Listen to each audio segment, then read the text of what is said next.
Kembali bersama kami di Apa Kabar Indonesia Pagi, pemirsa. Pemerintah ini memastikan bahwa kontaminasi zat radioaktif cesium-137 yang memicu kekhawatiran pasar ekspor khususnya udang ke Amerika Serikat berasal dari aktivitas industri logam di kawasan Cikande, Banten. Temuan ini telah terlokalisir dan tidak berdampak pada tambak, rantai pasok maupun proses pengolahan udang di daerah lainnya. Satgas Penanganan Kerawanan Bahaya Radiasi CS137 mengungkap hasil investigasi menunjukkan bahwa sumber paparan radioaktif berasal dari limbah industri logam di kawasan Cikande, Banten. Pemerintah melalui Satgas lintas kementerian dan lembaga kini melakukan lokalisasi area dekontaminasi serta pemeriksaan kesehatan bagi pekerja dan juga warga di sekitar lokasi. Sebanyak 9 pekerja dari 2 pabrik di Cikande ini terkonfirmasi terpapar CS137, namun seluruhnya telah menjalani perawatan di Rumah Sakit Cipto Mangunkusumo dan kini dinyatakan pulih. Dalam daftar import alert US FDA, 2 perusahaan yang terkait dengan paparan CS137 masuk dalam kategori red list, yakni PT BMS untuk komoditas udang dan PT NJS untuk cengkeh. Perusahaan yang masuk red list dapat kembali melakukan ekspor setelah memperoleh sertifikasi pihak ketiga atau third party certification yang diakreditasi FDA. Pemerintah juga terus berkoordinasi dengan US FDA untuk memastikan komitmen Indonesia menjaga keamanan pangan dan juga keberlanjutan perdagangan.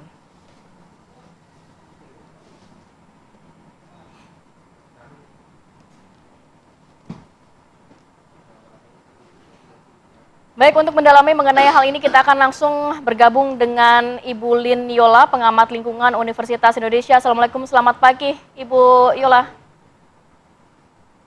Waalaikumsalam, selamat pagi teman-teman di studio. Ya, Bu Yola, yang menjadi kekhawatiran kita bersama khususnya untuk para pekerja pabrik dan juga warga sekitar dampak dari radioaktif ini, tadi limbah industri logam yang disampaikan. Sejauh ini apa yang perlu menjadi perhatian terkait kasus ini, Bu? Iya, terkait kasus ini memang harus disadari bahwa dampak dari radiasi ini sangat serius dan besar karena ini merupakan bencana multidimensi yang apabila kita lihat data ini terdapat di 10 titik di kawasan industri estate di Cikande ini. Dan ini bukan hanya memberi dampak pada titik-titik tertentu tersebut saja, tapi juga radius kawasan sekitar yang memang ini merupakan kawasan industri dan juga ada kawasan pemukiman. Nah, dari pengamatan yang sudah dilakukan di kawasan ini, tingkat radiasinya itu sudah jauh dari ambang batas, yaitu sekitar ratusan ya, 875.000 atau bahkan mendekati 1 juta pada titik-titik tertentu yang memang tingkatnya jauh lebih tinggi dari yang lain. Nah, ini tentu saja ancaman yang sangat serius bagi bukan hanya lingkungan, tapi juga kesehatan masyarakatnya.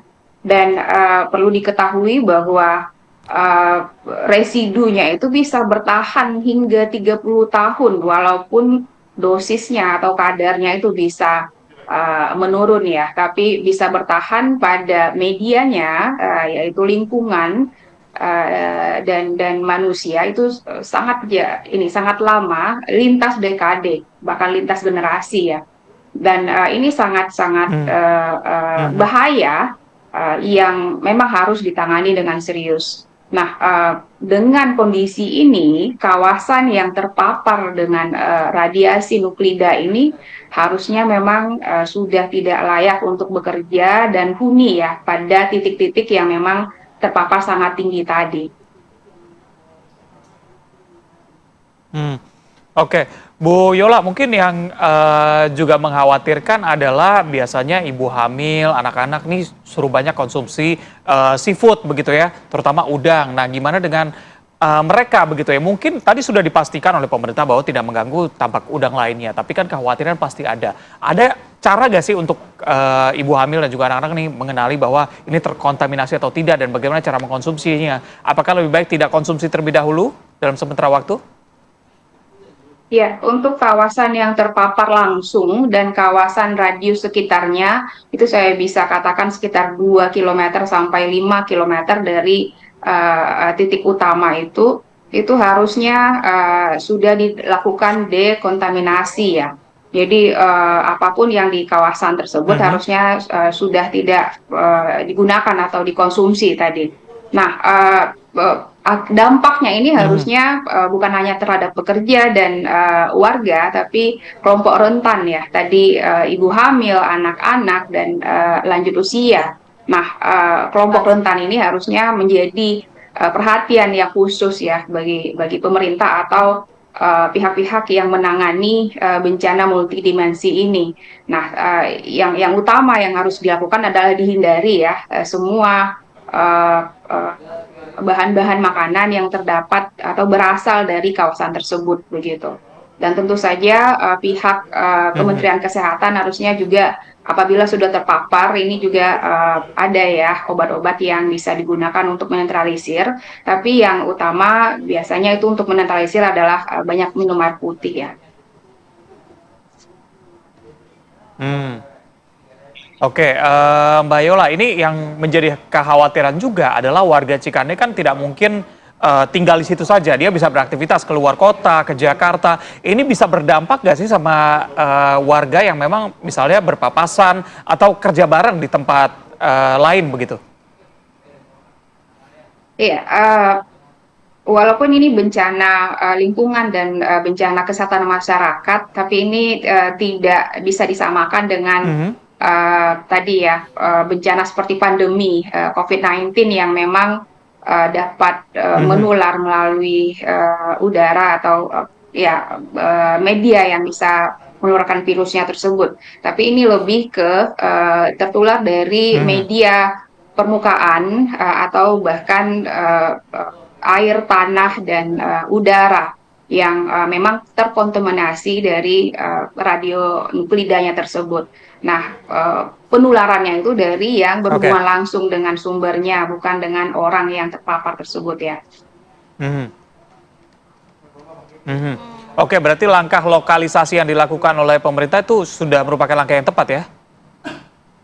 Iya, sangat karena memang saya lihat pemerintah sudah menetapkan status kejadian khusus untuk kawasan ini, kawasan industri estate ini, dan ditetapkannya Mhm. zona merah dan harusnya ada dekontaminasi ya, terutama pada titik-titik yang terdeteksi tadi, karena memang sudah dilakukan pengukuran ya di tingkat radionuklidanya tersebut dan ya harusnya sudah tertangani ya untuk waktu-waktu kritisnya karena memang waktu kritisnya itu Ya, sekitar 72 jam dan setelah itu harusnya melakukan beberapa upaya dekontaminasi pada kawasan titik dan radius titik terkontaminasi tersebut. baik. Baik, harus ada upaya untuk dekontaminasi, khususnya tadi dikatakan radius 2 kilometer ya, Mbak Yola. Tapi kalau melihat untuk warga sekitar begitu ya, yang mungkin juga khawatir, ini bagaimana sih sebenarnya efek terhadap tubuh? Karena kan sudah ada beberapa pihak, baik dari karyawan pabrik maupun warga sekitar yang sudah positif kena kontaminasi sehingga harus dirawat di rumah sakit. Tapi kalau untuk kita sendiri, bagaimana efek terhadap tubuh, Mbak? Iya, yang pertama, kalau memang sudah terpapar secara langsung, ini akan ada yang namanya simptom radiasi akut. Itu ya, bisa dilihat dari gejalanya seperti muntah, ya, mual, dan apabila sudah masuk ke sistem tubuh, ini bisa merusak jaringan, bahkan bisa merusak organ. Dan pada jangka panjang, ini bisa menyebabkan kerusakan organ lainnya seperti jantung, ginjal, dan ada kemungkinan bisa terdampak pada kanker ya, penyakit kanker. Nah, namun kalau detailnya pasti ini dikomentari oleh pakar kesehatan ya, tapi langkah yang sudah dilakukan saat ini untuk membawa para korban ini ke rumah sakit yang memang harusnya bisa menangani ini itu sudah tepat.